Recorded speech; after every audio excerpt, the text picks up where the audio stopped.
We've seen consumers pull back on discretionary spending this year amid high prices. October's retail sales report showed spending on clothing and accessories down 0.2%. Now, in terms of pricing, the latest CPI report shows jewelry prices, they were up 2.5% compared to last year. Here with insight into the latest spending trends is Tom Nolan. He is the CEO of Kendra Scott. Great to have you on the program here with us. Just first and foremost, let's start right there. What are you seeing in terms of the mindset of the consumer playing out within the jewelry landscape right now? Hey, Brad, thanks for having me. Yeah, look, I think that the mindset of all of us, I mean, myself included, is inflation definitely took a toll on people. I think people are being more careful and thoughtful about the dollars that they spend. But we've done a remarkable job as a brand with making sure the customer's our boss and creating a connection with them so that they're coming to us. And we've seen a significant spike in business as a result of that. And so, with that in mind, what's that meant for how you are putting price into the market right now?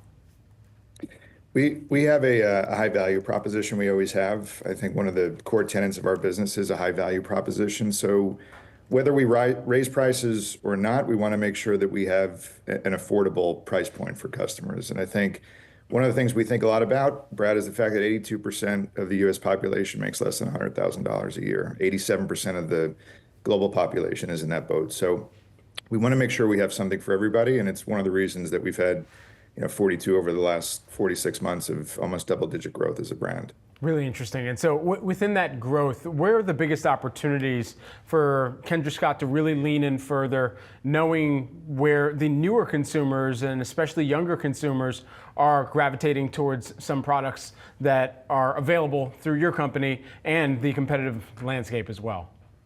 Yeah, I mean, look, we want to talk to everybody. I mean, we have one of the unique things about our business, Brad, is the fact that my 16-year-old daughter loves the brand as much as my wife and my mom, right? So you've got a lot of diversity from an age perspective. So we want to make sure that we're constantly talking to each one of those constituents in a relevant way. And we've got 149 retail stores now today, and that is kind of the tip of the spear for us from an events and an experience perspective. We'll do almost 30,000 events this year in those 149 doors. So we want to feel like we're a sense of the center of every community that we work with, whether you're 16 or 66 or 86 walking into the door. So we have something for everybody. You know, I see this featured on your site, and we know that this has had a lot of growth among younger consumers as well, is lab-grown diamonds. I wonder what you're anticipating within that realm of the business, even in your outlook for 2025.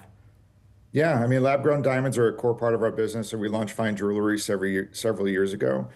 And from that value proposition that I spoke about a little bit earlier, Brad, I think it's important that lab-grown from a sustainability perspective is important, but also it allows a customer to get a price point that's attainable and achievable without sacrificing on quality. So we see every one of our constituents leaning into that, and we've had a lot of success with it this year around the holidays specifically. I mean, we've seen almost a 30% increase year over year in business on top of a 30% increase last year on business. And that's in almost every one of our categories across almost every one of our channels. So lab-grown diamonds, it just goes to the point of the fact that we do have something for everybody. The brand's been around going on 23 years now. I think what Kendra stands for and the inspiration and aspiration that she is attracts people of all walks of life coming in around the holidays, but not just the holidays, all year as well. You mentioned the stores and the footprint that you have as well. What do you anticipate needing to do in order to monitor where their foot traffic is still remaining strong and where you're seeing, especially on some of the malls and department store areas, where there might be a little bit of a pullback or at least a reprioritization of needing to go somewhere versus going online and making a purchase now, as digital certainly has really reformed how so many executives in your position are thinking about that touch point? Well, look, McKinsey came out in their 25 State of the Fashion report, and they said 75% of shoppers are more likely to spend more after receiving high quality experience and service. And we've centered in on that from the very beginning. So we plan to open north of 20 stores a year for the next couple of years. We've got lots of white space out ahead of us. And if we make a connection, we create a great experience with our customers, we're going to see that happen. And one of the things that we've done as a result, we've never waited for organic traffic to happen. We've kind of gone out into our communities and through events and through philanthropy, pulled customers into our stores. So we've seen 17% increase this year just in retail traffic alone. And I think while the industry's in that ballpark of low single digits. We're high to medium double digits.